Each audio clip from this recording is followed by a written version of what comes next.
Yo, what is going on, people? Welcome to Throw Down Your Questions, episode 175. I'm your host, Tony Polanco. I'm joined by Emilio Lopez. Now I know why you cry. The one thing I cannot do. Carlos Romero. Yo, yo, yo. Brett Murdoch. What up, everybody? And Adam Vale. What's up, people? Yeah, Manny, your impression threw me off because you said the line wrong. I know. Yeah, like, I know not why you cry, but it is something I cannot do. It's a reference to the fact that I'm in Blue Palette right now. Yeah, you're in James Cameron mode. I'm in James Cameron Palette now. Yeah, we started off a little late because we're having some technical difficulties and an OBS update. You know how that shit goes, Yeah, man. boy. All right, so a couple things here. So we want to give a shout out. Oh, what's up? If you go by any crime drama, Manny is clearly in New York right now. Yes. Dun, dun, dun. Yeah, so quick shout out. We want to give a shout out to Riku Sun 1 and Nick Castro for being on episode 175 of Throwdown on Thursday. That was a lot of fun, you know? Good stuff. And also... Oh, it was good to have Riku on. And the new guy. Yeah. I totally forgot his name. I'm sorry. I apologize. You call him like Muscle You could call him Muscle Mario. Yeah, Muscle Mario. I showed up halfway through the show. I didn't get to the introductions, but he was a cool fucking dude. Yeah, he was cool. Him back on. Yeah, we'll have him on. And I think that's pretty okay. Chris will be back on Thursday. Everything's settled now with this moving. He's gonna get his internet tomorrow, so he's good. I think he just moved like a mile up the road. Brian's doing British things. I had something I was gonna say, but I'm like, oh, that's gonna get me in trouble. I'll not say that. You know. We'll come up with something more imaginative. And Did it involve nerve gas? You mean like something like he went out to Brexit?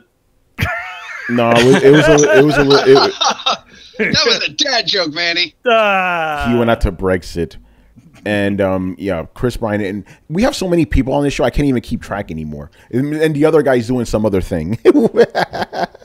Where's Jeezy? All right, and that one jackass decided to do something else. Oh man! All right, so without further, yeah, what's up? One thing before we I start, actually, I wanted to thank the guys from the All Things Coheed podcast, which I did a interview, which will be showing up sometime next week about my book, Amory Wars, and the final 2 issues. So just keep an eye out for that one too. Nice. Hey, Very Manny, cool. It's been a minute since you've actually given us an update as to what you're doing on this show. So while we're on the subject, what have you been doing lately? I mean, mostly just working on my book, friggin' Amory Wars, right here. And it's not. I just have that sitting there, of course. Well, I think the last time we checked in with you, you were just finishing up a lot of the Tech Jacket stuff, weren't you? Oh no, that Tech that's Jacket's that's a long. No, that was a while ago. That's what I'm saying. I haven't really heard much about this book on this show. Oh yeah. It's Amory Wars, which we're actually on issue. I'm working on issue 11, and this is issue 10 that just came out not long ago. Yeah, it's working out pretty good. We got 2 more issues, and it's pretty insane. Takes me forever to paint, but it's all worth it, and it'll be great for all the fans. And it was really cool talking to a couple, to a lot of the fans, some of which I've met at some of the conventions I've done. And, it's, you sometimes you kind of need that little bit of a reminder of what's out there, because especially when you're working in these 4 walls, you're a little art cave. You kind of lose a little perspective, I would say. Wait, there's a world out there? Yeah, there's a world. Sunlight. So right. yeah, I know sunlight. It comes in my windows. That's the thing that comes in my windows, right? Yeah, exactly. It's the stuff that keeps the plant alive, right? So yeah. So it's that's pretty much what I was doing. I was talking to them about that and music and all kinds of fun stuff. So they're a baby podcast. They just got to like their 17th episode. So I was like, I told them how many we had because we just did our 175th episode like last week, or where we haven't, and this is the 175th episode of Throwdown Your Questions. So they're like, wow, if we could get in contact with you guys if there's anything. I'm like, you guys are doing it. It's not that much to it. Dude, I had something similar happen. I was telling somebody about the podcast from Planet Comic-Con up here. And they're like, have you ever thought about doing a panel? I was like, what, on our podcast? I mean, no, not really. And they're like, oh, you absolutely should. And I was like, nobody would be interested in that. And they're like, how long have you guys been doing a podcast? I was like, I don't know, like 6 years? No, Like, yeah, you've been doing a like, video game podcast for 6 years. Some people might want to hear about that. And I had to sit back. I was like, holy shit. Yeah. It's funny you mentioned that because Manny and I have been talking about doing a panel for, Throwdown, like for maybe 3 years ago or something like that. We've been thinking about this for a long time. Actually, probably since we were on SFU and Play, we've been thinking about it. But yeah, I don't think we could really justify that. We really don't have that many. I mean, we have a lot of fans, but not like super amount of fans. So I'm guessing if we ever did a panel, it'd just be like 3 like sweaty dudes in the fucking, How do you podcast? How do you podcast? But hey, it's something we definitely have been considering. So pretty interesting, but that idea never crossed your mind because Manny, I've been thinking about that for fucking years now. You know, it's no, just. But I had the same reaction. I was like, our little show, and they're like, yeah, your little show. I was like, oh, yeah, big thing. They're like, yeah, I mean, if you've done like 6 years and like 400 podcasts, like guys obviously know something about what you're doing. And I was like, we haven't managed to not crash and burn yet. That is true. Yeah, that is very true. We'll say that for another time because you're giving me ideas right now. You're giving me ideas right now. Okay, good ideas, by the way. Let's get into it, man. Questions, baby, questions. All right, so first up is G Megaforce 123. So he goes, does Nintendo still regret creating their worst enemy? Everyone knows the story. Nintendo and Sony made a deal. Sony was backstabbed. Sony was created and made Nintendo's life a living hell ever since then. In terms of consoles, definitely not handhelds. Do you guys think Nintendo still regrets that, or do they not care anymore? I wish Chris was here because Chris is always telling us how even when he worked there, Sony's hatred for Nintendo's hatred for Sony was still very much alive. Like you couldn't even bring a Sony TV into that shit. Like Manny, you he probably told you stories more in depth. Yeah, like what they were saying, like they would never use any Sony products. Like it was to that point.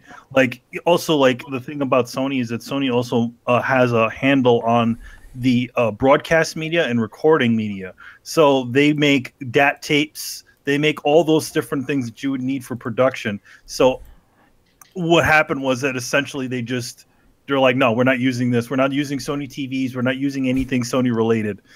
But I'm sure there was some things that just had to be like, oh, okay, we'll use this.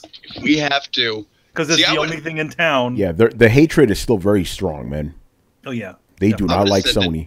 Nintendo has to almost admit to having fucked up for them to really be mad. So I think like there's this weird double think. Like they won't admit that it was a bad decision or that they fucked up, but they'll admit that they don't like Sony, but they won't really admit why.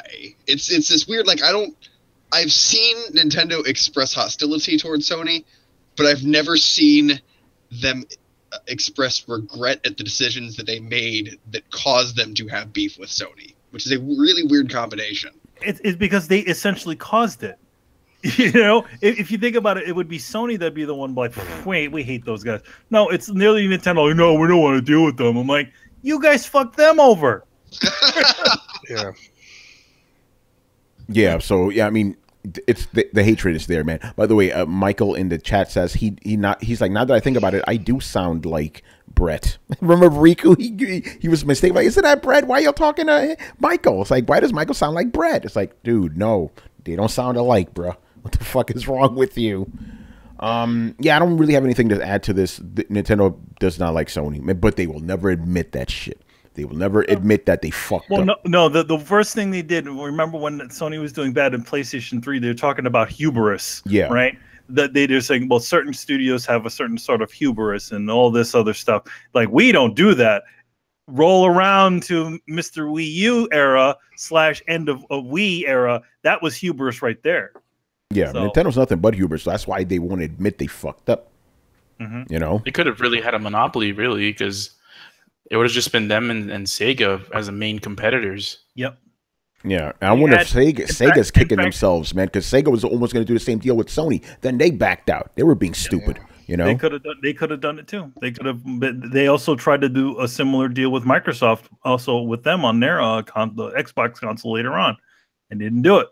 So if you really think about it, everybody helped in creating Sony, the #1 platform out there. Well, Sega was going to try to team up with Sony back in. Oh yeah, no, it was early on with the Sony PlayStation. Well, they were going to do it too. Because remember, like, after Nintendo, the whole thing when Nintendo fell through, Sega and Sony started talking, but Sega of Japan was like, no, we're going to do our own thing. You know, we're doing our thing. And oh my God, what's the name of the guy who created PlayStation? Oh yeah, I forgot his name. Yeah. So his whole deal was he wanted PlayStation to be a completely 3D system, no 2D games. Sega wanted 2D games, and they just couldn't, hash that together. Yeah. Well, the funny thing is, like, yeah, there was that one point where they even wouldn't release 2D games on the console initially. Yeah. Like the first round of stuff wasn't very many 2D things, with the exception of Mortal Kombat, because it's Mortal Kombat. Ken Kutaragi, thank you. Ken Kutaragi, very adamant about that. Like, I don't want any 2D games. We want to be next gen, And obviously Sega, for the Saturn, they wanted the ultimate 2D machine, right? And they fucked up. They created something too. And then they added all that other stuff in later. Yeah. Which was like, and that is also what made the Sega Saturn so difficult to program. Because I actually watched, it's funny, we're talking about Sega Saturn. I actually watched a teardown of the Sega Saturn by Ben Heck, if you know that guy. He's the one who, he does all kinds of he makes like handheld versions of classic consoles, and he does all kinds of cool teardowns. And he's like, yeah, I can definitely see why this thing was incredibly difficult, because it literally had a bunch of different processors in it, like in different locations. And then it literally, here's the crazy thing about Sega. Sega, as their sound chip, they would always use the last generation's processor as their music and sound chip. So the Sega Master System, from the Sega Master System to the Sega Genesis, right? The Sega Master System's processor was the sound chip inside of the Genesis.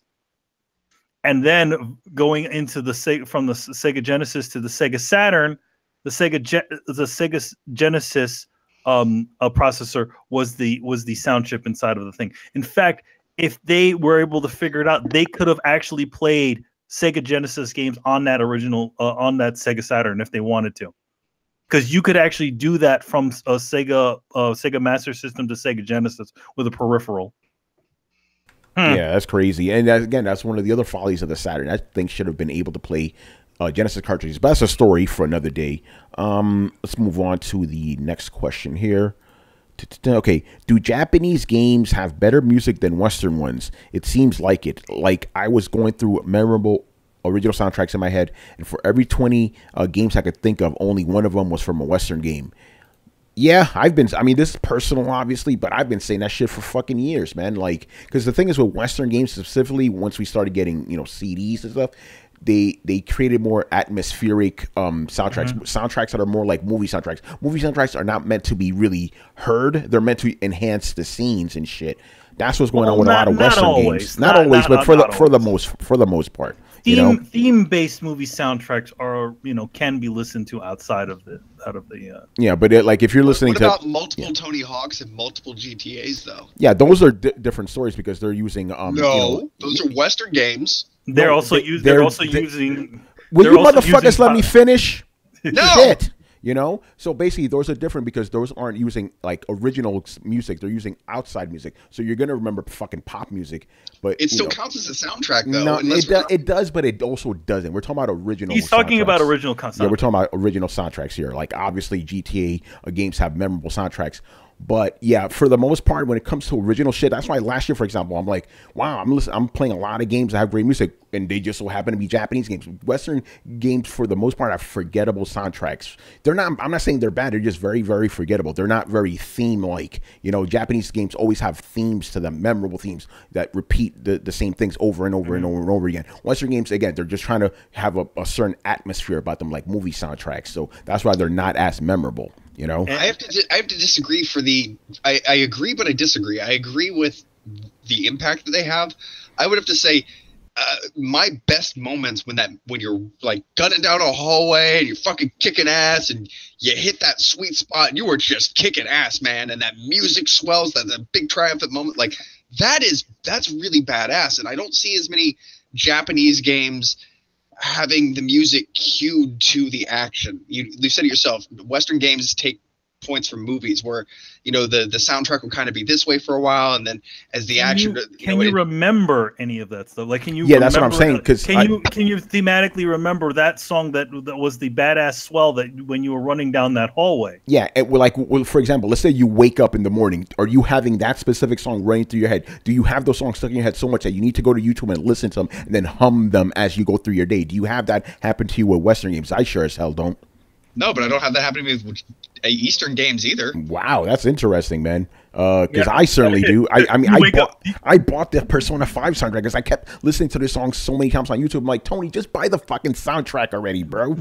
You know? I mean, there are definitely memorable like main themes for characters for Western games. I do say that God of War is one of those games that has a very good at least the original. Yeah. God of Wars had really good thematic music to it, and they always kind of came back to that same bit of that same little bit of tune that was the Kratos theme, da-na-na, like after you do all this na-na-na-na, and then it'd be like da-na-na, and then come back but to the original theme. All I have to say is Elder Scrolls theme, and everybody immediately gets the song in their head. For the king is yeah, I'm glad you bring it up because that's one of them. Even though I never played the game, but I know that's one of them. People like the Portal songs. People like Fallout. Even the queue up song to Fallout. Like you hear the first 4 notes of that, and you're like, oh, I know what this is. What is it? I got another one, guys. I honestly don't know. Got another one. What's up? Halo. Yeah, Halo always had a very good like main theme, that one thing, and then their little action music piece that they was. Yeah, but if you think about it though, Halo was like an older game. Older games, even if they were Western, tended to have themes to them. Tomb Raider had. Remember the old Tomb Raider games had themes too. It's more like I said, more modern-y games that don't really have themes anymore. They just enhance the the action that's happening on screen and stuff.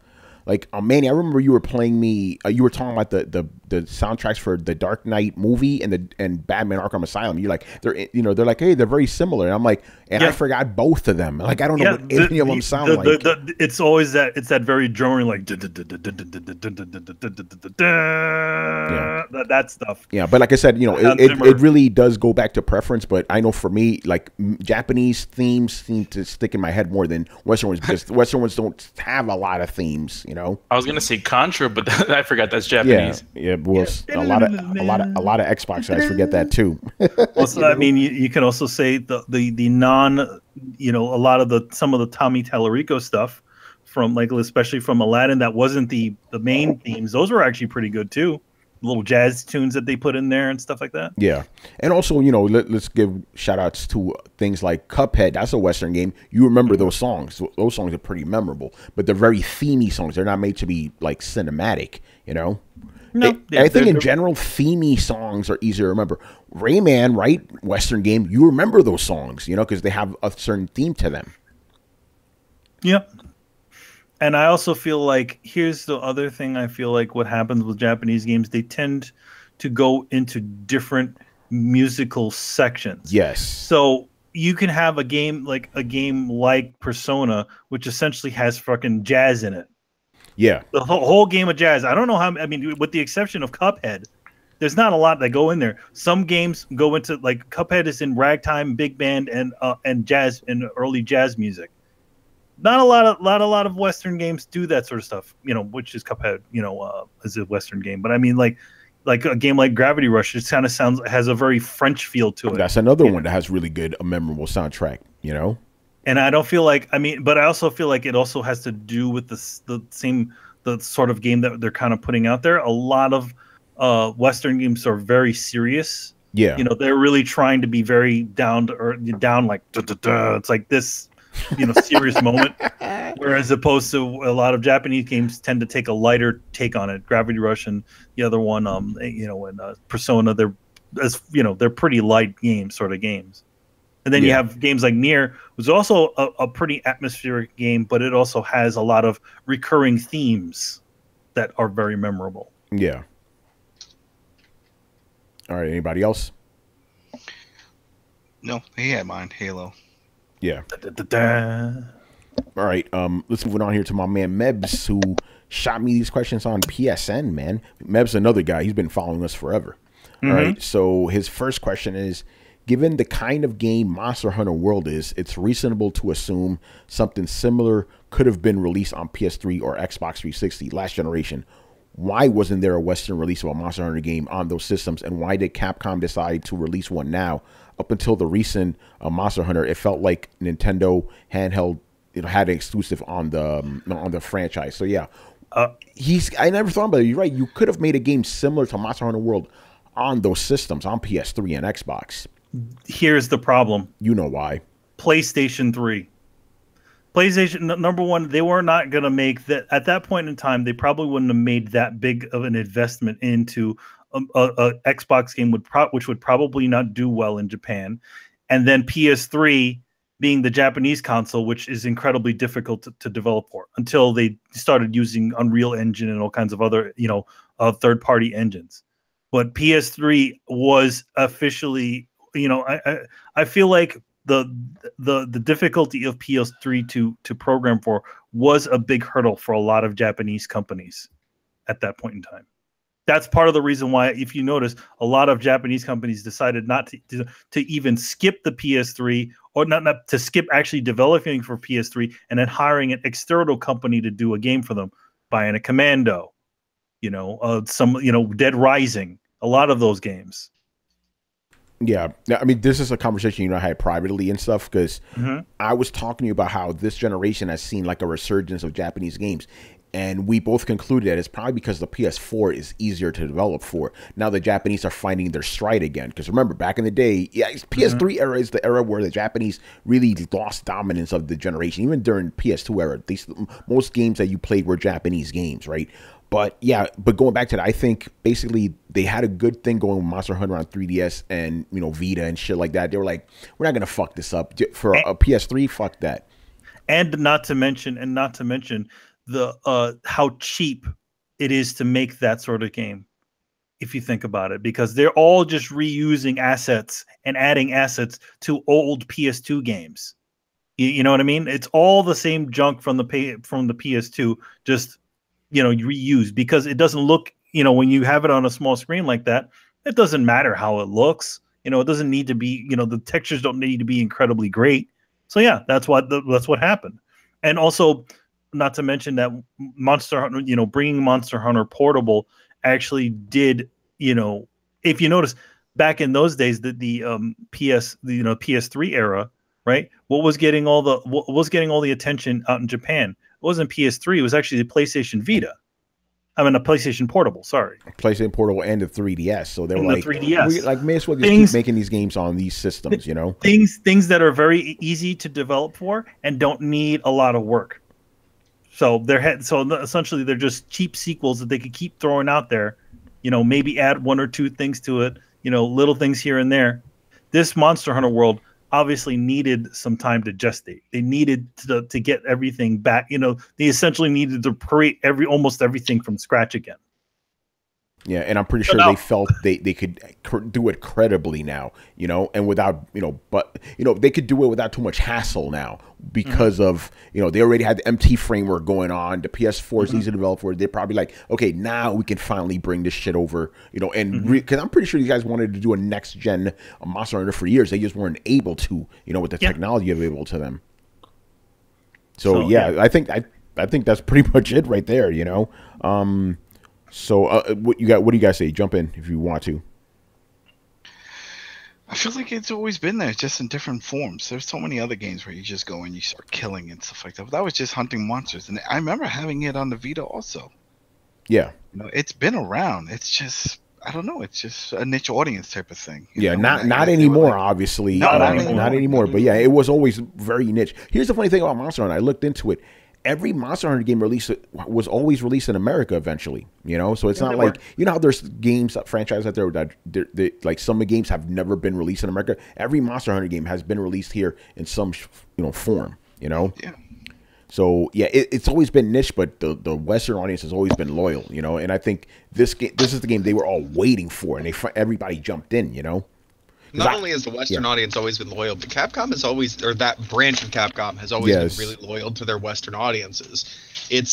They know that they aren't going to sell until this time. They aren't going to sell a metric fuck ton of copies, but they have a loyal and dedicated fan base that has helped keep it going and help keep it at least a brand here in the West. Maybe not as successful as it is in the East, but a brand here in the West, and they've always appreciated it. I think it's actually a really cool thing that fan service and that good grace that goes both ways, I think is actually what led them to the success that they have now. If Monster Hunter hadn't had the name recognition and the niche but rabid fan base that it had here, it wouldn't have exploded the way that it had. Yeah, I'm going to agree with that. The groundwork was already laid. They just needed the proper game for it, and they finally released it, and success. It was a smart, and I can't say this enough, it's a smart, benevolent way to do business. Everybody ended up happy. You ended up happy with shitloads of money. Your fans ended up happy because they always had the game that they wanted, and now they got the game that they really wanted. New fans are happy because they get introduced to a Monster Hunter title in a way that they feel is accessible to them. So you've grown your fan base, which makes you more money, which makes you happy. Like, can other businesses please just fucking take note of this? Can regular Capcom take note of other Capcom, please? It's insane, man. Again, this is Capcom's highest selling game ever now. It's nuts, man. But yeah, it's like, hey Capcom, you see what happens when you actually just decide to, you don't need to gouge everybody with fucking DLC, and you need to, put out unfinished games to get through fucking tournaments. How about you just put out a good game and then just keep, adding to it instead of fucking, killing everybody with fucking DLCs and shit. Yeah, man, it's crazy, All right, let's move Whatever happened to putting out a good game? Wait a minute, Manny. Are you saying you can't lie to people and shove out a good product and embargo reviews until you can get a number of pre-sales to help offset your costs, and then run like a bandit over the horizon? You said that's not good business tactics? Oh yeah. It's totally not good. Totally good business practices, isn't it? You're totally down with it. Oh yeah, I love. We could just put out the same game and add super to the title, or turbo to the bottom, or hyper, or ultra. We could go on. All right, man. Or if it's the 90s extreme. All right. So the next question here is: a couple of weeks back, there was more footage of Shenmue 3 shown. As someone who has never played the previous games, how essential would it be for newcomers to the franchise to play the previous games? Also, extremely. Yes, that's the first part of it. Let's answer that part first. Yes, the second one. Yes, you need to play the other games. There's no way around it. I would say necessary. Yeah. Unless they could somehow figure out how to give you a crash course as to what happened in the previous game. Dude, they did that in the beginning of Shenmue 2, and it didn't have nearly the gravity of actually playing the first game. It felt like watching a season recap of a soap opera. Exactly. You almost need a well-produced, in order to do that, you probably need some sort of well-produced little bit in the beginning of the game. It's going to be a difficult one, which I kind of believe they're going to do something a little extra with that. Remake. Do a remake. They should, because I played that game like a long ass. I don't even know what the hell happened. I don't even know what happened in Shenmue 2, to be honest. Yeah, it's like, I know there's a guy, his dad was killed, and then he drives forklifts. Like, yeah, you drive a forklift. Buy a bauble and take baubles out of the machine. Yeah, pretty much. What's going on, Brian? I've had a cat. So yeah, the answer is yes, you need to play the other games. Here's the second part of the question, and this lets me know he has not played these games at all. This is like the clincher. He goes, did the saves from Shenmue 1 carry over to Shenmue 2 in similar to the way Mass Effect did it? No, because, correct me if I'm wrong here, Mass Effect was the first big series that actually did something like that. Shenmue 2, so. Yeah. Dragon's Age. Yeah, Dragon Age did. Dragon Age and Mass Effect, didn't they come out close to each other? I think they did. They did a prototype where they took the actions of your last game and they had consequence in the second game, but you didn't play the same character, and that laid the groundwork for them to actually be able to make a fully fledged lead into a second game with Mass Effect. Yeah, Mass Effect was a little bit better though, because remember Dragon Age 2, we had a different character and all that other shit. Mass Effect was still playing Shepard. Okay, I'm pretty sure it came first. So I'm pretty sure it was Dragon Age, Mass Effect, Dragon Age 2, Mass Effect 2. Yeah, correct us if we're wrong here, but it's the other way around. Yeah, okay, Mass Effect 2 came before Dragon Age 2. But either way, it was like, was it Shenmue came out in 1999, Mass Effect came out 2007.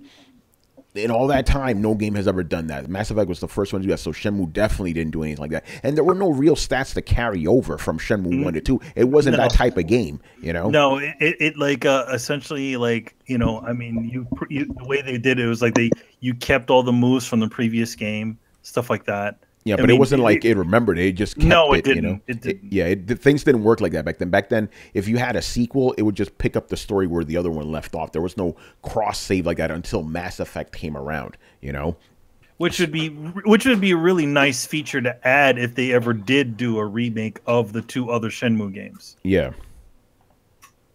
All right. So that answers that. I miss Mass Effect. Yeah, the real Mass Effect. Real Mass Effect. That's a who? Yeah. By the way, Joel Torres. That's a fact. Joel Torres left us a question in the comments of the last episode. Dude, we're recording now, man. So get in here now, bro, because you know you already missed that deadline. You know. All right. So moving on here to Mr. Black Metal Gamer. So his first one is this one's pretty much for Brett. What are some games you want ported to Switch? Brett, you go first, because my answer is I don't want any game. Any game that I want ported to Switch, I could already play on something else, you know? So Switch ports are useless for me. Brett, different story. So, Brett, you can talk now, unless you... I had to switch headphones, so I think you can hear me now, right? Yeah, you guys sound good, too, by the way. Yeah. Anyway. No homo. Go ahead, brother. You know, I would probably like, and this is already happening. I like the best of of Steam being ported over.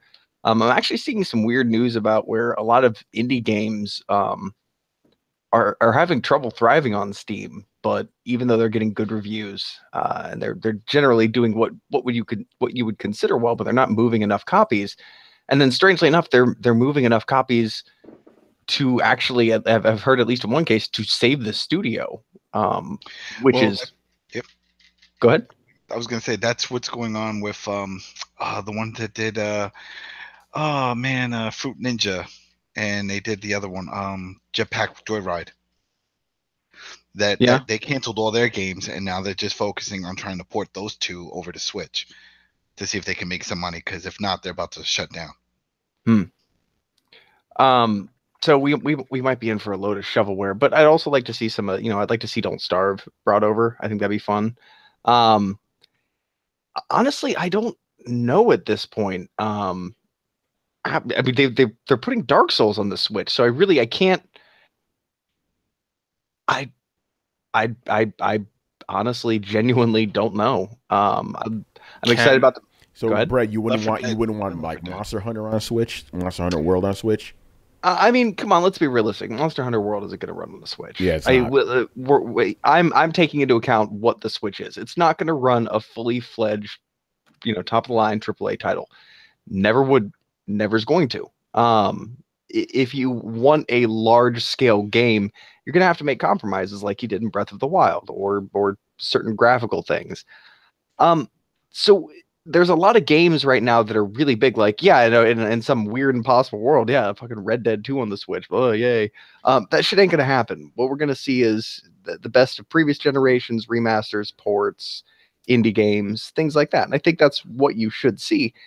My biggest thing right now is, I don't have to really dig through a lot of the Steam indie games anymore. I could just sit back and kind of watch what comes to Switch, because the cream is rising to the top on that one for the most part. And indie, go ahead. Oh no, sorry, go ahead. I was going to derail the topic. Wasteland. I was going to say this because I was thinking about this the other day, because usually, and I've said this before, it's always a good idea for, if you want to buy an indie game, it's always a good idea to wait for them to come to consoles because they've weeded out the chaff. But if you think about it, if you wait for the Switch version, you're really weeding out like the bullshit because it's been filtered twice through Steam and through PS4 or Xbox. So you're really getting the best of the best on Switch now, I'm going to decide on the low-hanging fruit, and hopefully they can port trophies or achievements. Yes. That's number one. Because, I mean, for me, like, I always envisioned, when they announced the Switch, I always envisioned it as, like, the successor to my PS Vita, right? But the unfortunate thing is it doesn't have any trophies or achievements or anything similar to that kind of stuff. So, like when I see all these third parties like games, like indie games and stuff, I'm like, oh, why do I want to play them on the Switch? I'd rather just play them on something else that'll track everything. So if I don't have that option, then I guess I would go with something I know for a fact is gonna show up on the Switch eventually, probably next year, is Mario Maker. Yeah, I guess my real answer, instead of being an asshole, get cool games that I wanted to play on Wii U but never could because I didn't have a Wii U. Like, was it there's a fucking Mario game that came out? Mario 3D World. Yeah, I want that shit. That would be fucking dope. Yeah. I was gonna say Donkey Kong Country, but they already got that coming. I also said I wanted Captain Toad. They got that coming. So yeah, I think the main big one is the Mario game, 3D World. That would be fucking awesome. And you know what? Why not go back to the Wii? Bring the Mario Galaxy games over. Yeah, or the new Super Mario Brothers, the 2D stuff. Yeah, those are good. I had those. I have one of them on 3DS. That was a really good one. They could bring that over. So yeah, I would like pretty much the first party games from Wii U to be brought over. Third party stuff, you don't need to bring that shit over. I'll just play them on PS4. Get my trophies. All right. Anybody else want to jump in on that Switch ports? And Left 4 Dead. If you're gonna go that far back, bring Left 4 Dead 2. That'll be just fun. They could probably run it on Switch, to be honest. That game never, looked that good anyway. It's an older game too. Yeah. All right, man. Moving on here. The Xbox One and the Wii U had two of the dumbest names for consoles. Which of those names caused more bad luck and stigma for the console? All right, stick with that one. Wii U. Wii U. I don't think there's even a question for that. Wii U. Everything. People would have People would have if all that silliness didn't happen with Microsoft in their initial introduction, where they just came out, this is the best gaming console you could ever think of. They came out there without all the different bullshit that they had.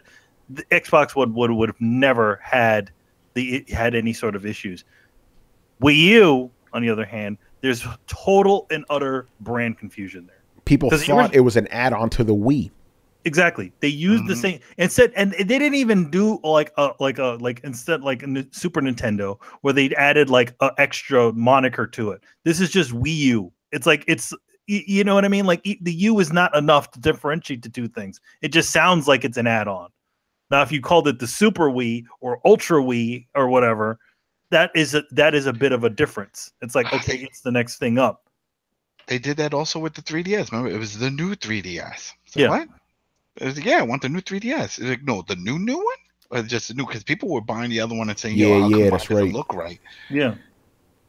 There's just that sort of, there's not enough brand confusion. There's too much brand confusion. The other part of it is also their own marketing of the damn marketing strategy of it.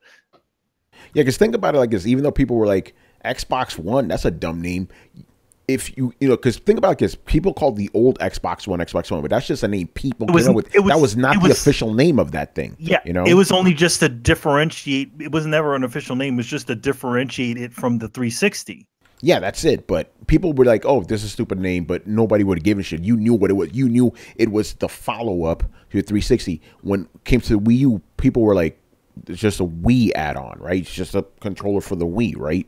That's what people thought it was. And not to mention the fact that they never actually showed the console, and their new console, and when they did show the console, it looked very similar to the last one. Yeah, exactly. A lot of confusion there. So definitely that system's name fucked it over, and then the second part of the question is, what names would you have chosen for these systems instead?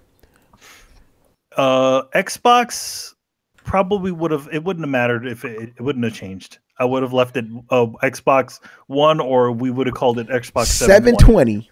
You know, that would have been nice. So, but then again, it's like 720. Is that like what about 1080?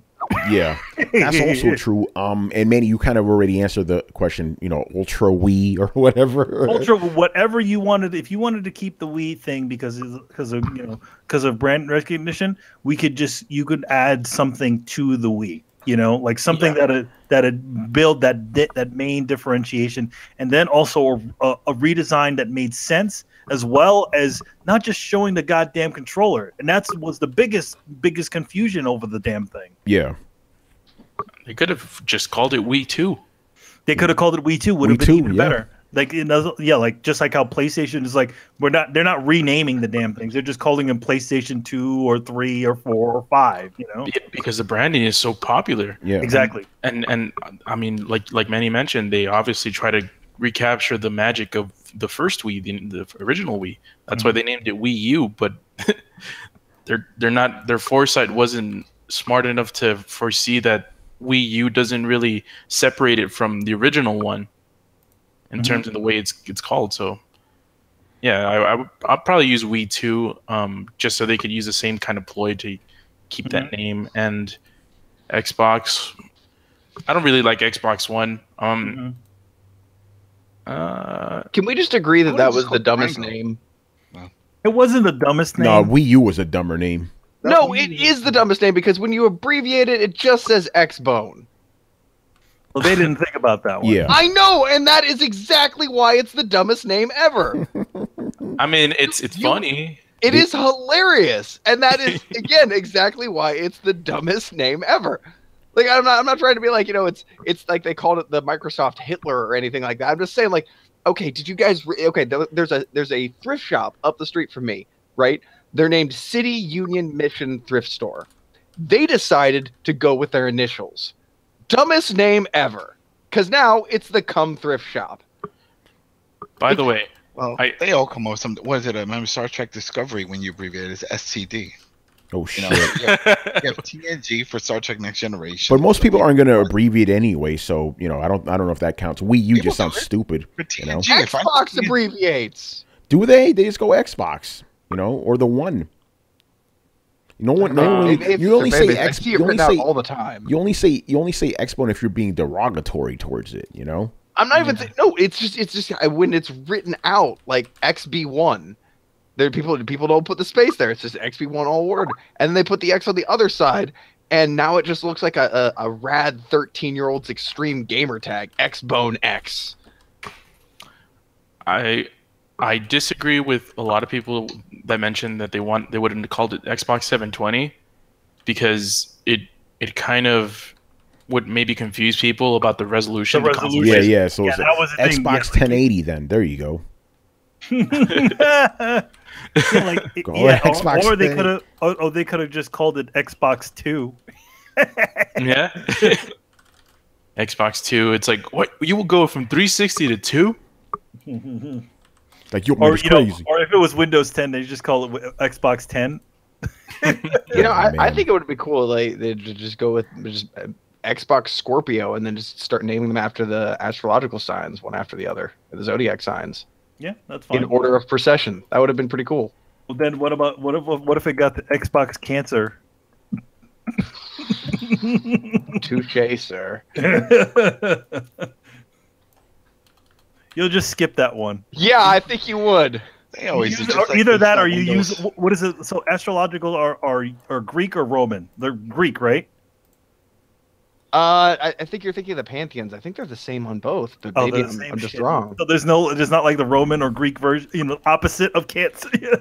I don't think so. Like, well, it's Cancer the crab, so maybe you just do a crabby name, like a crab kind of name. Crustaceous. Well, like Scorpio. Scorpio. It's a sea scorpion. I don't know. All right, man. Let's move on. This question's getting stupid now. Okay, Apex. He actually asked us 2 questions, but I merged them into one because they're kind of the same. Let the powers combine. You know. Okay. He goes. A few of you have attend E3 each year. Me and Manny and Chris. Yep. How do you feel about Microsoft showing stuff off in the theater across the street of the convention center instead of the actual show floor. That's the first part. Yeah, it makes sense to me. They're at the Microsoft Center. We've been saying that for years. It's like, wait, you are where? And you literally have a building right across the street from E3 and you're not using it? Yeah. Nintendo's there? Can you use the same credential to get into both? If you're press, yeah. Yeah. Okay. So like if you pay, because now it's general admission, if you paid for one admission, do you get into both the Microsoft convention and? Here's the thing. They haven't fully explained exactly what it is, but I think the Xbox convention-ish thing is really going to be open to the public. Yeah, it's probably going to be like EA's thing, right? It's going to be like you buy your ticket, you go in. Yeah, that makes sense. I don't think it's going to be like that. I think it's just going to be like it's open, you can go in, which means it's probably going to get mobbed up to the high shit, Yeah, it's going to have all the show floor stuff this time. It's not just going to be because originally I thought it was just going to be for the presentation. No, all their games are going to be there. They're just going to have mixer shit on the actual convention center, which is interesting. But yeah, like we said, to us it doesn't matter. We just cross the street. It's the same shit, Yeah. No real big deal there. And then the second part of the question is, does this feel like it will make it easier to attend a press conference compared to previous years? It's the same. It's about the same. Yeah. The thing is only a mile off. It doesn't really matter. Because here's the thing: Microsoft conferences, even when in the old ones, did not take place during the actual proper E3, right? No, it was always the Monday before the show floor. Yeah, this is Sunday before. So for us traveling, no, it doesn't really. It's only a mile. It doesn't really change anything. The only time it actually changes anything is if we are actually closer to that area where E3 is happening. Yeah, because we don't need to be at the convention. Live. Yeah, but we don't need to be at LA Live that weekend. We don't. We are going to be there obviously because now Microsoft is happening there, but we don't actually need to be at LA Live on Sunday. Yeah. Or Mondays back in the day. You don't need to be there Monday. You need to be at LA Live on Tuesday through Thursday, and they never have conventions during those times. So that doesn't really change anything for us, to be honest. Like Reggie mentioned in the chat, general admission doesn't include pressers. Yeah, you don't. We were discussing that last night too. Yeah, we were. Yeah, it doesn't include the pressers. So, if you buy any of those tickets for the 250. Is the cheapest $250 press thing, you don't get to go to the Microsoft press event. But here's the thing: since Microsoft is having their thing inside of the same building, which means you'll probably be able to go in there later. To see to play the game, yeah. Or maybe I'm sure they're probably going to have some sort of events in the show, in the presentation area, with the actual theater part of it. Yeah, I'm pretty sure they're going to sell you tickets to those shit. To that shit. They're going to sell tickets for that, just like EA did, All right, by the way, I remember last year, Kid Smooth, right? You all know Kid Smooth. He was pissed off that he bought tickets to E3 and couldn't go to any of the conferences. But I know BG helped them out to get in there eventually. But yeah, if you buy tickets to E3, I think they're like $250 a pop. You are not allowed to go to the press conferences. You're only allowed to go on the show floor itself. Just keep that in mind, Because a lot of people thought they were going to just have all-out access. It doesn't exactly also mean that you will have access to some of the studios that decide to have their stuff off premises. Yeah. So yes, guys right. like the one that has the barbecue and all that stuff across the street. Oh, Devolver Digital. Devolver Digital. A lot of people tried to get into the Devolver Digital booth. They could not because they are only doing press people. Yeah, that show was funny. Remember that one guy, can you let me in? And they're like, no, are you press? Like, yeah, but I have a badge. It's like, yeah, but you're not press. My man was looking sad as a motherfucker. If you didn't have a press badge, you couldn't get into the Devolver Digital section. Yeah. So if you don't live in Los Angeles and you want to go to E3, you got to think about that. $250 just for the admission. You have to pay for like lodging and fucking plane or whatever, and you have to wait in line for hours for a limited amount of games. Yeah, doesn't seem like a good sell for them, but it's not. Like last year, that looked like some of the booths were trying to placate to the fans that they knew that were going to be on the show floor. putting little booths and giving away sort of stuff in there. But yeah, it was definitely a clusterfuck, especially if you were somebody who was media, just trying to get around. Like Tony, like I was with. Yeah, I was actually fine because they actually did a smart thing. All the like just say if I had a Capcom appointment, right? The Capcom actually had a specific booth for press, so like I didn't have to deal with a lot of people as long as I made it there. The only thing is getting to the places was a little bit of an annoyance because there's just so many people there, but once I actually get there I didn't have to wait online. I got taken to the press part of whatever booth it was, but just getting there is a little bit annoying. But the thing is, I live in New York, I've been to Comic Con, so it wasn't that much of a big deal. No, it wasn't. It was just okay. It was more than we needed to deal with at E3 previously, but it's not anything that I haven't dealt with in the past, So it, whatever, it's all right. But yeah, as far as our E3, Microsoft, that doesn't change anything for us. It just means probably more Smash Burger for us because it's right across the street from Smash Burger now. All right. Moving on here, Mr. Damian. So his question is, which do you think was more impressive? Technologically at the time of the Super Nintendo, Star Fox or Donkey Kong Country? And remember, this question is, what did you think? Not objectively, because we kind of know the answer to this. Yeah, and at the time, too. At the time, yeah. At the time? Yeah, I'll go first. For me, I thought Donkey Kong Country looked more impressive. Like, I understand, like, again, Star Fox is objectively the answer here because it had 3D. Like, you needed a whole different cart to play that shit, Yeah. Donkey Kong is still using the same shit every other Super Nintendo game did. It just looked really cool, So as a kid, I'm like, that's way better looking, But I know objectively, like, yeah, Star Fox is the more impressive game because of the technology going on in there, Donkey Kong didn't really use any new technology. I would have to go with Donkey Kong as well. I mean, it just seemed like, we've seen that sort of, polygon-ish sort of graphics set in like arcade games. And I also didn't, at the time, I really didn't like how slow the game seemed. Yeah. So I'll go with Donkey Kong Country as well. Yeah. Go ahead, guys. Donkey Kong for me as well. It's the more, like, explicitly beautiful game. Especially when you're a kid, that's like you don't really understand how games work. So something like Star Fox is just like a nice playing game, but it doesn't look pretty. So yeah, Donkey Kong. Yeah. But obviously, Star Fox is a more impressive game when you look at it, with 2020 and shit, hindsight. Brian, are you applicable to answer this question? Because were you even alive at that point? I was, but I wasn't playing games. How are you doing tonight, Brian? I'm doing good. That's what I like to hear. Yeah, Brian was getting trained to be a Royal Guard. All right, Brett, back in the day, which of those two games did you think was more impressive looking? Probably Donkey Kong Country. Yeah, and Adam. Yeah, Donkey Kong. I didn't like that whole Star Fox. I didn't see the big deal. I was like, all right, I see the shapes. I see what's going on here. Nope, don't like it. Donkey Kong Country offered more. But we were used to that, that platforming. So yeah, but the thing is with Donkey Kong, like to us, it's like, oh shit, that's CG. That's CG in the game. That's what it looked like back then, Mm-hmm. Yeah. Star Fox is like weird blocks and shit. It's triangles. Yeah. It didn't do it for me. Yeah, for sure, man.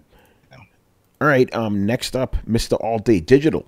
So his first question is, he goes, I don't understand the comparison between Ryse and God of War, like it's a camera angle, nothing more. Not really a question, but I guess he wants to know our thoughts on the whole. By the way, fanboys went stupid. I'm glad I kind of stayed off Twitter this weekend. They went stupid because basically God of War footage got leaked and shit, and then all the Xbox fanboys started saying, oh, they're just ripping off a Ryse. And you're answering the question by that. Yeah, it's stupid. It's stupid. This whole thing is just a fanboy fucking flame bait shit. It's people saying, "Oh, like Xbox are like, we got him." It's always that we got him. Here's my thing, right? Xbox guys hype the fuck out of Ryse, right? So if God of War is trying to be like Ryse, isn't that a good thing? according to their Ryse- logic. Ryse is According to so their logic, bad. it's so stupid. I liked Ryse because I liked Roman shit, even though it I took, wanted to. yeah, wanted to. I liked Ryse. Ryse is cool, but guys, what do again, super fanboy shit. I kind of don't even want to dignify this with a real answer. So dumb, These guys are always just taking pot shots at each other, man. All day. I wish you would have asked us a real. Not that the question's bad. I wish you would have asked us what we thought about one of the directors of Sea of Thieves being on Crap Gamers podcast. I feel that's horrible being on that podcast. It's a bad representation for the Xbox community. You're gonna go on there with that fucking racist, man. Not good, Beggars man. can't be choosers, man. Yeah, I guess. Oh shit. But yeah, that's a bad look. Just saying, man, that's a bad look. But these guys don't see that though. They're just like, oh, they're hyping up Xbox. They're hyping up Xbox. I'll be on their podcast. He didn't do his research to find out that the guys on the show are fucking crazy assholes. But what are you gonna do? The whole God of War Ryse thing is just retarded. And the next question, which is a fun one. Okay, name a sidekick character in a video game that should have replaced the main protagonist.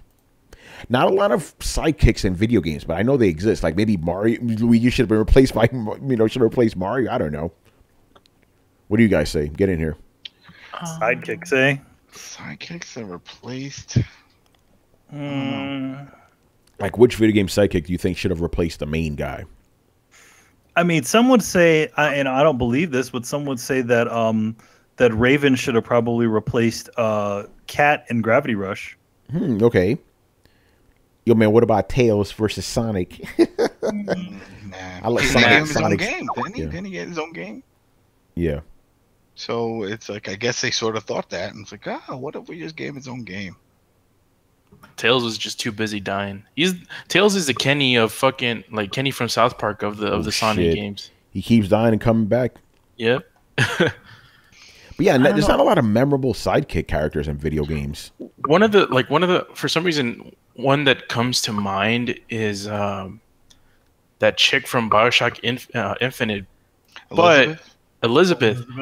But the game wouldn't work without Blake DeWitt. So it's like you can't really replace him. Oh, what about never mind. I was gonna say what Ellie replaced. Oh, that did happen. That's gonna happen. That's gonna happen. Sully replacing Nathan Drake. I don't know. His old ass. I mean, it would be kind of cool to have a Sully game. Yeah, man. Because we already got. Nathan, how you doing? All right. Brett, any ideas? He's playing Monster Hunter. Yeah, I don't know. I can't think of anything. Yeah, that's a tough one because there's not a lot of sidekicks in games. I noticed that there's a lot of villain characters that people tend to like more than the protagonist. Well, I like Tails collection.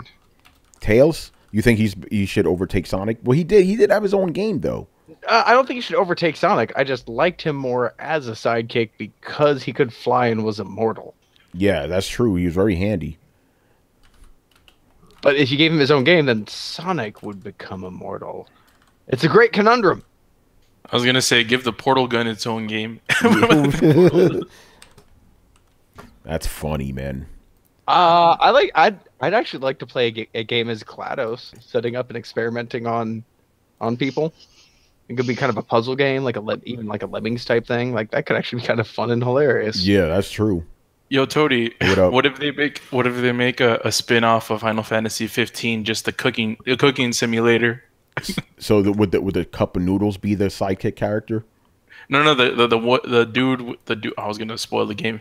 The cook dude. Yeah.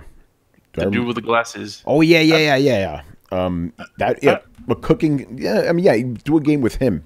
How does he cook later on in the game, though? Hey, man, don't spoil it, man. You don't spoil it. Don't spoil it. Oh, what? Man, that game is old. No, it isn't. I just came out last week on PC.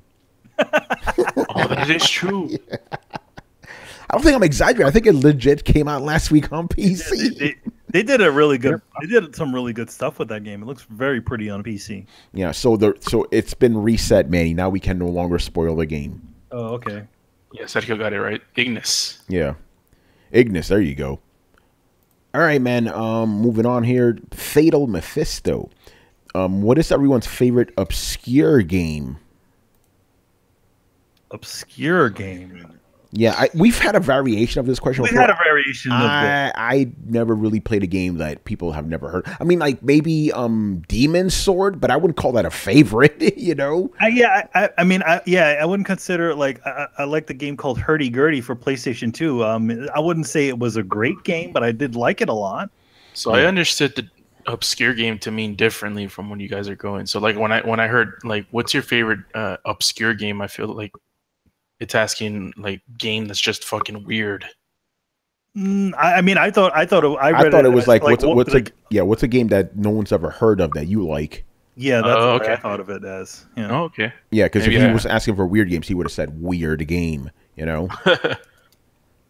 So yeah, I don't really have that. Every game I've played, people I've heard of. You know, unless you're like too young or something. But the older guys would know what the fuck I'm talking about. So yeah, I don't really have those. I don't really play weird, obscure games or nothing, you know. Yeah, I'm kind of looking at Brian because I know he plays a lot of obscure stuff. I think you have me confused with Riku-san. He has you beat. He has you beat. I guess on that aspect, I guess Benran Kagura, you could say that's an obscure game, but I think that's about it, really. Yeah, I'll count that. What about you, Brett? Sorry, I was petting my dog's belly. What was the question? What's your favorite obscure game, you know, that you've played that people may not have heard of? God damn it, that's a hard one. Circle back to me. All right, Adam. Shit. I don't know. My name is Mayo. Game? No, that's not obscure. People. Himdall? No. Okay, I got mine. No, All right. Yeah, just skip. I don't know. If Adam needs time. Yeah, I need time. I've said it before, I'll say it again. Singularity. Nobody played it. Amazing game. All right, there you go. I didn't really buy you that much time at all, did I? No, I'm trying to think of something that, because most of the games, I mean, I would consider obscure just because I didn't really hear many people talk about, but it wasn't like the Warriors. I love the Warriors. That's not obscure. Would be considered an obscure. Someone mentioned Right, so Catherine. Catherine is, I wouldn't consider that obscure. People know I wouldn't say Catherine. that's And that game's getting remastered too, so that's definitely not obscure.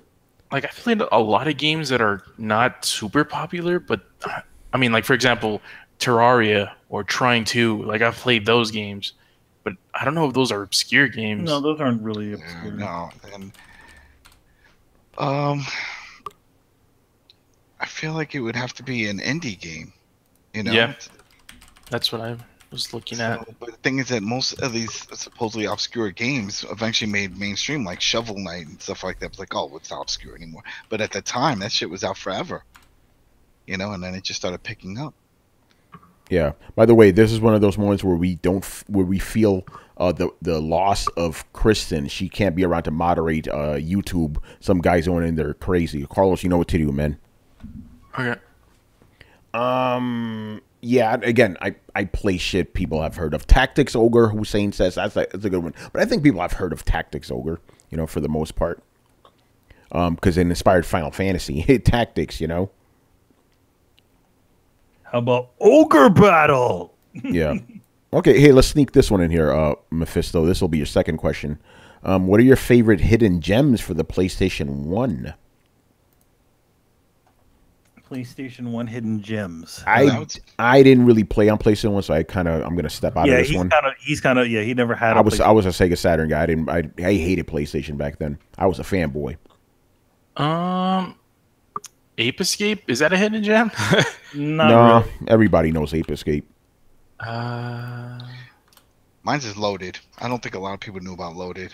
No, that one's a pretty popular one too. That's like saying Twisted Metal is a hidden gem. Yeah. What? No. That was made by Sony. That game. Yeah, but no one played it. Every time I talk about it, no one remembers it. They made two of them, so I mean, it's kind of known. Because if you get a sequel, people know you. Yeah. Yeah, they wouldn't have made two if people weren't playing it. I don't know that. Azure Dreams. Azure Dreams, yes, I would say that. That counts. That is a hidden treasure there because not a lot of people played it, and it was but it did get a little love in Metal Gear. because it's one of the games that that Psycho Mantis mentions when you have the save data on your console. Oh, really? Yes. Nice. He's like, I see you like Azure Dreams. Yeah. Hussein, I wouldn't count Rival Schools. Everybody knows that game. No, Rival Schools. That was a popular game. No, not that. Hidden Gem. Jeez. Final Fantasy VII. Yeah. And that works for me.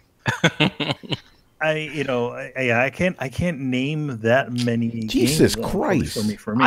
I'm on the fence about one. Which one?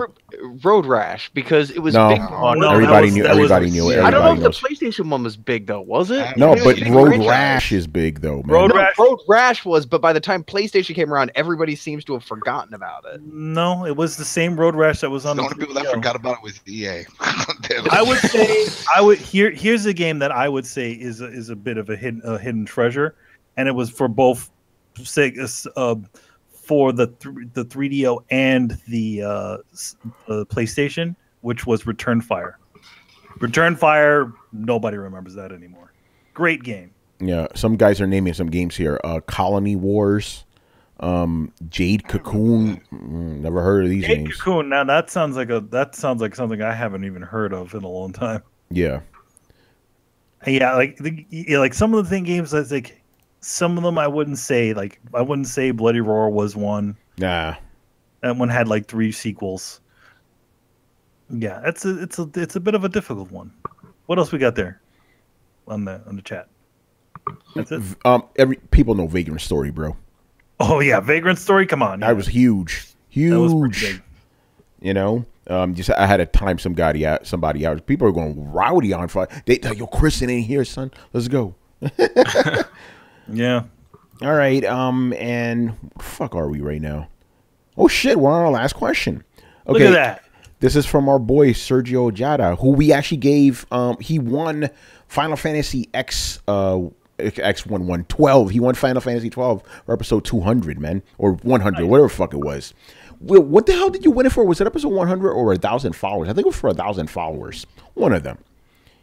Anyway, so he has a question, and you're kind of putting me on the spot with this one, bro, because I can't officially talk about this game until 10 o'clock tomorrow morning. So I got to be very careful here. But you guys can answer it too. What is your take on Ni no Kuni supposedly coming in at 30 hours for such an anticipated JRPG? That's fine. I'm going to recluse myself from this. I can't answer because I'm going to get myself in trouble. So you guys can answer. To be honest, it's like, okay, 30 hours. That's not bad, but I mean, I feel like it's the way the game is set up is that it's kind of meant to be absorbed by people who aren't really going to go totally into these things. You know what I mean? Like, say this is a casual fucking game. This is baby's first RPG, so I would say that anybody who's comfortable being talked to like this is really gonna like this game. I don't think it's like I can say this. Brett is completely wrong. This is not baby's first RPG. No, I don't. Wait. People have. Oh, hold on a second. I just remembered. I can talk about at least the first 5 chapters. Never mind. I'm gonna answer this fucking question. This game is fucking. It's deceptively deep. Like there has so many layers to it. Like you're gonna find a lot of shit to do in it. So those 30 hours. I thought it was simplified. No, it's not, dude. No, it isn't.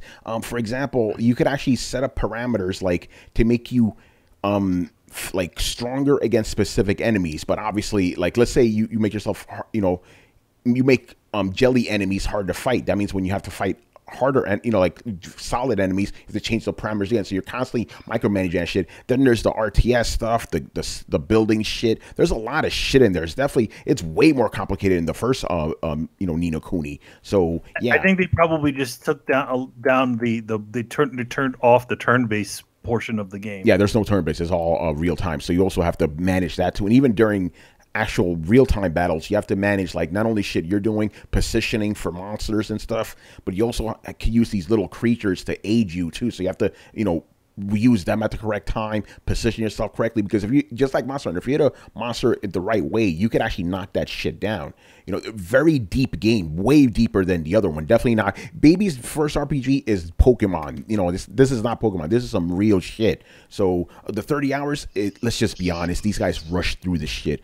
I'm at 17 hours right now, and I'm maybe 2/3 of the way through it, because, you know, it is a shorter RPG, I'll give it that, but that's actually a good thing nowadays. You don't want to be spending 1,000,000 hours playing a fucking game, you know? Yeah, because you hated Persona. No, I love Persona, but even when I got to like hour 60, the game was like, took me 100 hours. I'm like, I love Persona. I'm like, can we get to the end, please? Shit. You know? The only game that's been able to break that lately is Monster Hunter, but usually, like after 6 hours, I'm like, come on, let's fucking go already. You know? So, yeah, 30 hours, even if it's just 30 hours, which you could definitely get more out of it. There's side missions. You got to build up your armies and all this other shit. Plenty of time. It's just 30 hours if you just barrel through it. The only reason I got 17 hours is because I've been barreling through it, you know, and now I'm going to actually take my sweet time with it, you know. But yeah, that's a bunch of bullshit. But let's just say, for the sake of argument, that the game was 30 hours. That is perfectly fine. That is actually more than enough time, you know. So yeah, that's not an issue at all. Go ahead, guys. What do you say? I don't have any problems with that length. Nope. Yeah, it's like some RPGs are 90 hours, some RPGs should be 30 hours. It's like, I don't know. Sometimes when we play RPGs, like, they're kind of a drag because you can't play anything else because you have to play for 90, 100 hours, and sometimes you just want to move on. Yeah, the guys in the chat are pretty much saying 30 hours is fine too. And remember, Sergio, because you say you're interested, you don't need to play the first Ni no Kuni in order to understand. It has absolutely no connections to the first one, so you could just jump right into it if you want. But yeah, it's definitely a more complicated game. The first one was pretty standard fare. This one, they threw a bunch of shit in there, you know. My only gripe is, and I can't talk about this, they don't have all those cutscenes anymore. The animated shit, because Studio Ghibli's not involved, which annoys me, but it still has that feel to it, you know. I'm just mad that they changed things. Yeah, because you wanted the little Pokemon guys. Look, I just wanted it to be an expansion of the first game, and they changed a lot of stuff to not fit my taste and the way that I'm viewing that. And I know that this is wrong. The way that it's currently coming across to me is that they changed the game for more mass audience appeal. Nah, they made this game like more hardcore, I would say, because there's 3 different games in this thing. There's the RPG, there's the RTS, there's the Sim shit, you know, the Sim City thing. So you kind of getting 3 games in one. Yeah, but that wasn't what Ni no Kuni 1 was. Yeah, none of those 3 things are what Ni no Kuni 1 was. It was an RPG. I understand where you're coming from though, but for the sake of the story, those RTS things and sim building things are necessary. And this is coming from a guy who does not like those genres, you know. But it serves the story, so I don't have a problem with it, you know. But yeah, 30 hours, it's perfectly fine. More JRPG should be 30 fucking hours. Let's just be honest. Shit. That's the whole show right there. So a couple of things here. Manny, once again, please plug stuff. Yes. So coming in a few weeks, or maybe next week, is my interview with the fine folks at All Things Coheed. They're fans of the Coheed and Cambria book I currently work on, called Amory Wars, which you can see right here, which is issue 10. 11 will be out soon, and yeah, we're just talking about that stuff and all kinds of other fun little geeky stuff. If you're interested, check that out. Nice. Let me look at the comments real quick. Whatever happened to those Mario books? I don't know. Oh shit, the ones I was supposed to send you. Yo, you still haven't sent those things yet? I gotta send them out, man. I did send my man his Dissidia thing though. But yeah, I'll send you those books out, man. I keep forgetting about them, even though they're taking up space. This is why I shouldn't be the guy to give out things. It should be Manny. He's good with that. I slack, you know. What did you guys think about the leaked God of War gameplay? Oh shit, we could talk about that, can't we? Yeah, man, this shit is fuck. I can't wait. That got me hyped, son. Ooh. It went from like one of my most anticipated games to probably the most anticipated game. At least the first half. Yeah, Red Dead, man, it's crazy. But yeah, no, man, for it's sure, good. for sure. Yeah, because the thing is, even though I was still hyped up for it, there was still that question, like, is this game actually going to be good? Or are those changes going to, work for the game? Yeah, just based off that footage, fuck yeah, it does. Oh my motherfucking god! And just like I suspected, when you get into combat, the camera pulls back so you can actually see what the fuck is going on. It looks like in general the game has been the camera angle has kind of been pulled back a bit. Yeah. Yeah. Sony pulled those fucking videos down, by the way, because it was supposed to debut tomorrow. But somebody leaked it yesterday, 2 days ago, I believe. Yeah, man, I'm fucking hyped. Brian, what did you get to see the video before they pulled it? Mr. Manjoma. Okay, he doesn't want to answer. I chose not to see it. Yeah, Brian's so upset. I chose not to comment. Well, Brian, he doesn't like where New God of War is going, so maybe that's why he doesn't want to answer. I don't want to answer a question I've already answered. Yeah. Hey, can you hear me now? Yes. There you go. Okay. Yeah, I've seen the video. Still not overly sold on the game exactly. It feels like it's a different direction when they should have just not even done anything with the game. Because I feel like no one really asked for a God of War sequel. Everyone was just happy with where it was. So I'm just apprehensive because I feel like either the OG fans are not going to buy this game and it's not going to sell well, and hence there won't be any more God of War games in the pipeline, or the people that will buy it, they won't really talk about it as enthusiastically or play it as well as they did in the past, and hence it will just fall off. So I'm just very apprehensive. It feels like another SOCOM confrontation to me, where it's just you change it from what the fans liked, and fans may not be flocking back. But time will tell. Yeah, we'll see, because the PlayStation guys obviously are hyped up. And as a guy who's been playing God of War since the first one, I'm glad they changed it, because that shit had already worn its course, man. It needed to change, so I have no problem with that. But yeah, we'll see. The game could fail too, From the PlayStation community, there's not that much negativity on this game. No, they're not. They're all hyped as shit. The only guys talking shit are obviously the Xbox guys. All the PlayStation guys are fucking going nuts for this. I'm talking shit.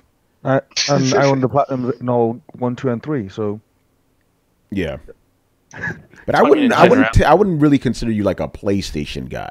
No, I'm a fan of the franchise. Whoa. That's not a diss. That's not a diss. That's the truth. Tony, watch what you're saying. You can't say that I'm not a fan of the franchise. Oh, no, you definitely are. I wouldn't call you a Sony fan, but I will definitely call you a God of War fan. Now, hence why I want to wait. Yeah. Of course, the Sony fans are hyped for this. I gotta stop this. Like, Sony fans are hyped of any game that's exclusive on PlayStation. Not Life of Black Tiger. No one's hyped on that. Fucking Tony had that shit in the fucking. You already know, son. You already know. That's not even a PlayStation exclusive, as that's on mobile platforms as well. Brian, No Man's Sky as well. So No Man's Sky, yeah. People were hyped about that. Like, they were hyped. Yeah, they were. But super they shitted hyped on it. But they shit on it when they found out like it was all a ruse, man. By the way, Sarah's great, saying that being that Kratos is a Greek Spartan legend, I wish they'd allow him to wear the trademark red cape, Spartan helmet with a short sword and long spear like movie 300. He did have that stuff in some of the PSP games, like yeah, like some of the power-ups looked like that, like you had your helmet and your spear and stuff. You mean the Rage of Olympus? Yeah, they had that shit, but remember, he's in Norse lands now. No more of that Spartan stuff. Where did you get that axe, Kratos? I just found it somewhere. Hey, Brian, Hussein says that he thinks that this game's going to be he's the residence to you. This game's going to be the best-selling God of War game ever. Whoa, bold statement there, my friend. Wait, okay, we'll see. It depends on the story. If it's story heavy, we know people like stories. Yeah. And they will jump in for the story. So if it is heavy on the story, like they're advertising, then I could see that happening. So God of War. Go ahead. Hold on. Can I just address that very quickly? Well, yeah, it's addressed to you, so please address. Just because the game sells well, it doesn't make it good. No Man's Sky sold a lot. Are you going to say that that's a good game? But he's not saying the game's good. He's saying the game's going to be the best selling. That's a totally different thing. Yeah, but that doesn't mean shit. Like, a game can sell well, but it doesn't make it good. Like you Call of Duty games, they sell like millions every year. But is anyone actually going to sit there and say that, yeah, these games are good? Adam will say those games are good. But you mentioned that the fan base might have not been looking forward to it. That means people like it. Yeah, Brian, you did specifically say the fan base is not going to look forward to it. The fan base is very much looking forward to it. You know, you're like the only kind of outsider in this. Oh, I highly doubt that. I'm sure that there's other people out there. Well, yeah, there's always there's a couple of negative Nancy's around. Yeah, you know. Whoa, I'm not saying you are. I'm just saying that there's cautious. Like, look. I'm sorry that I grew up with lots of franchises who all did something very well, and then when they changed it, they went to shit. Like, it's not my fault that has happened. Like, I'm just being the only one that's like, let's just wait until the thing comes out, and then we can judge it, rather than just being like, oh shit, it's the God of War game, let's hype it up. No, yeah, you're more pessimistic about stuff like that. Yeah, well, Brian's Brian's English. You know, they have to be. I'm right there with you, Brian. Yeah, and Brett is Brett. Go ahead. Oh, by the way, so nobody's surprised, nor do they have an excuse for me. Yeah. No, but here's the thing. I have you notice that everybody's jumping onto Brian, which I have also said at the same time. I'm not sure about this game, and nobody's coming down on me on this one. Yeah, but you're just a negative Nancy, Manny. No, I mean, I'm just like, all right, we'll see what it is, and that's. Manny, you say that about every game, though. Yeah, exactly. We'll see what it is. So you're not being negative about it. You know what? Because you know what? Getting overly excited automatically sets you up for failure. Yeah. Oh yeah. I mean, not with video games. I mean, if it turns out to be shit, then it's shit. I mean, the enjoyment doesn't change whether you were hyped about it or not. Yeah, it doesn't. Oh, well, the disappointment is even deeper. And then you start complaining on Twitter, this game is so fucking wrong. Actually, I'm looking at it from the opposite way. I'm a firm believer, Manny, that in all things, not just video games, that you have to be the optimist. Because if you're the optimist, then even when you're disappointed, there's the next thing. You're like, oh man, this next thing is going to be fucking great, which means that you're constantly living the life of a golden laugh. Here's the thing: I'm not thinking of it in an optimistic or in a pessimistic way. I'm thinking of it. It comes out, and I'll see what it is by then.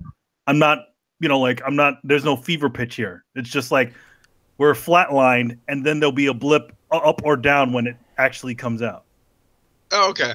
I guess that makes sense. Yeah, that's the way Manny lives his entire life, just so you know. But I mean, which is fine, committal. I'm just nervous about this because it has all the hallmarks of a desperate game. How's that? Because here's the thing. Because I'm seeing a better version of Hellblade, and you like that game,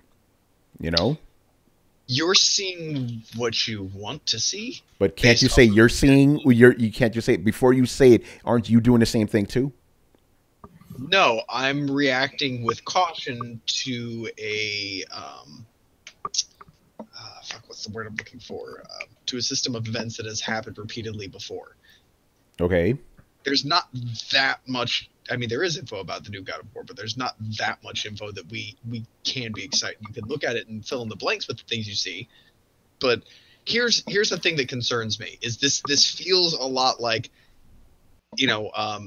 not even the Order kind of thing. Like, this is a franchise that has been worn out. It's taken a hiatus. It's now being brought back. We're not really being told much about the story. We're being shot at a lot of fancy cinematics. Sony is banking on this thing super hard. Oh shit! So the tables have turned.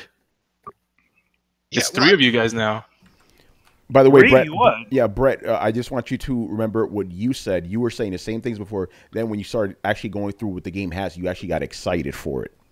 I'm hesitantly excited, but I'm also at that there's that hesitant part. Like, the part that makes me nervous, like, I'm not letting myself get hyped because this is the kind of game where a lot of times they'll be hyping it up big, and even if it's a bad game. What if they announced it for the Switch? Wouldn't matter to me.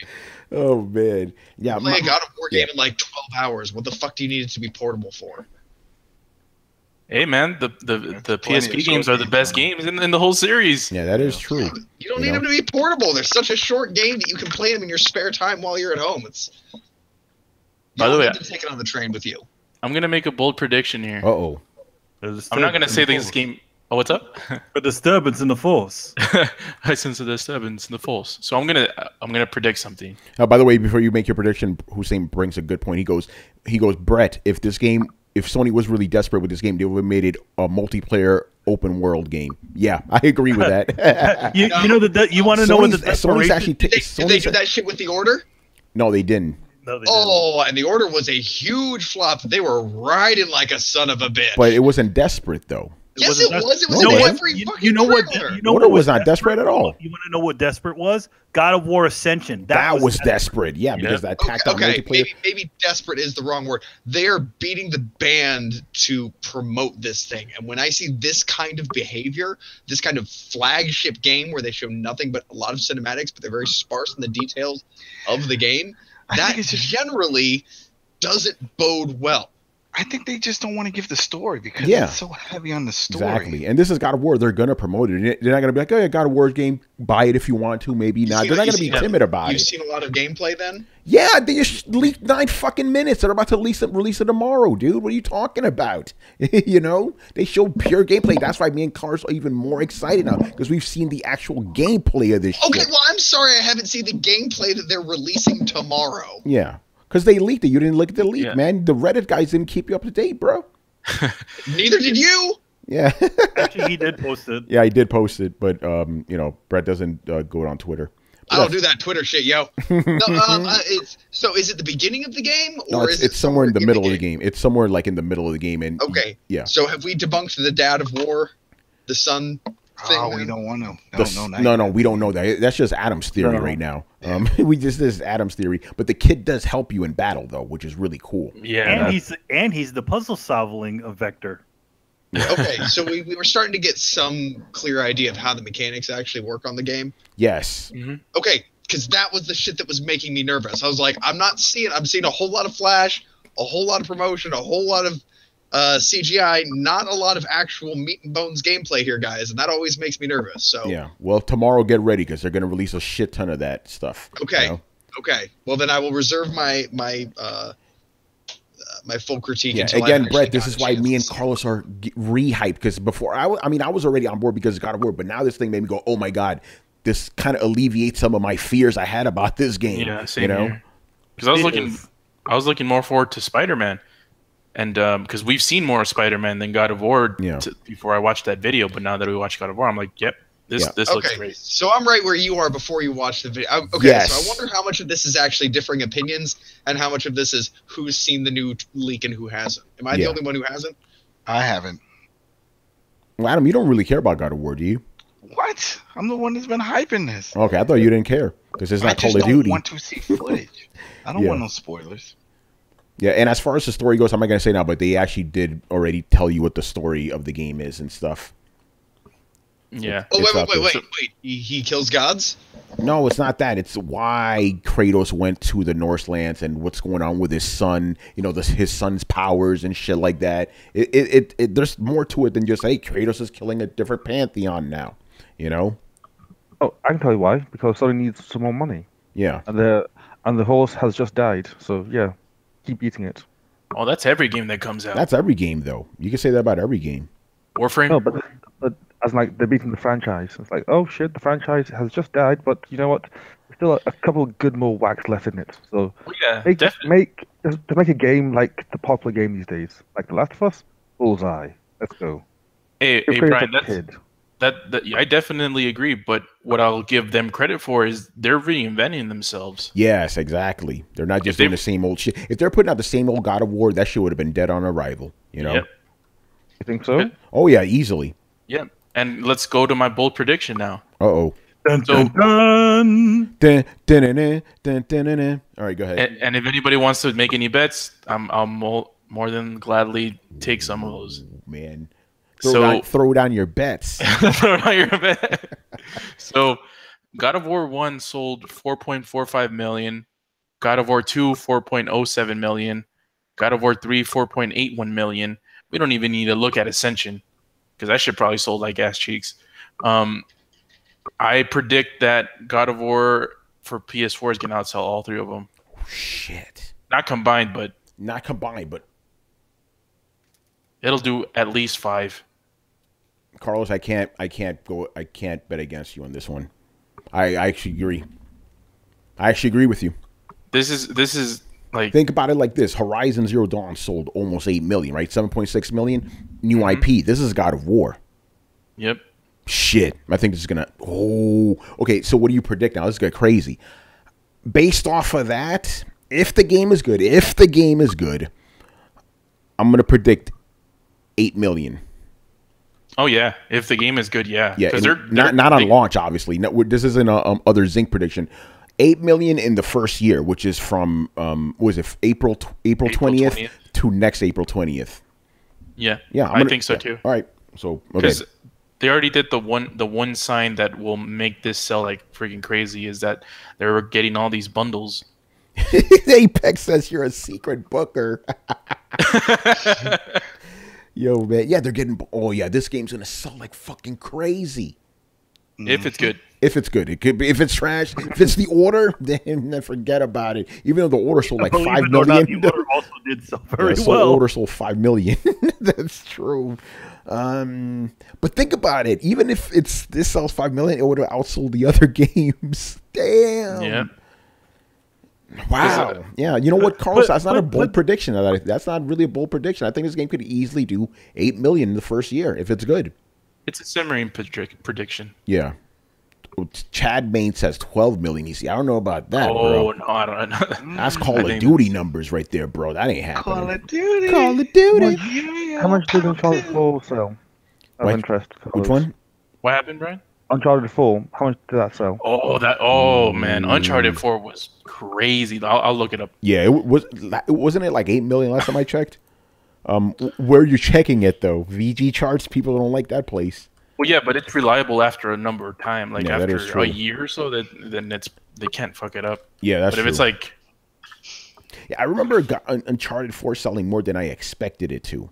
Because I kind of believed Uncharted 4 was going to be not a bomb, but I didn't think it was going to do well. But it did very, very well. All right, here we go. PlayStation fans, yeah, 9? 9.95. God damn. Because that's after like almost 2 years now. Yeah, just under 2 years. Yeah, it came out 2016, like in the summer, right? Yeah. Because remember, Uncharted 4 got bundled. Like every bundle you bought for PlayStation had Uncharted, like all the slims. So that's what made it so like the sales go over the top. Yeah, it was bundled like crazy. And you know, this fall they're probably gonna have a bunch of God of War bundles too. Yeah, because they don't have. I don't know. Maybe Spider-Man would hurt it, but other than that, is there like a flagship PlayStation branded game coming out? Not really. That's as flagship as fucking God of War. Yeah, no, you're right about that. That game's gonna sell like crazy. It is. Like I think I told you, I have buddies on Xbox that are getting a PS4 just for this game. Yeah, it's gonna be a system seller for sure. You know, it's gonna be a system seller. Even people throwing backhanded compliments at like Xbox people throwing backhanded compliments at God of War are praising it because they're saying it looks like Ryse and they like Ryse. Idiots. But Ryse sucked. Ryse looked amazing. It just didn't play like we all thought it was gonna play. What did you think it was going to play? Because it played better than I thought it was going to be. I thought it was going to play like a God of War. I thought it was going to be more in depth. Remember the way they zoomed in? It was like, form up. And then everybody would do the shield and they would march and stuff.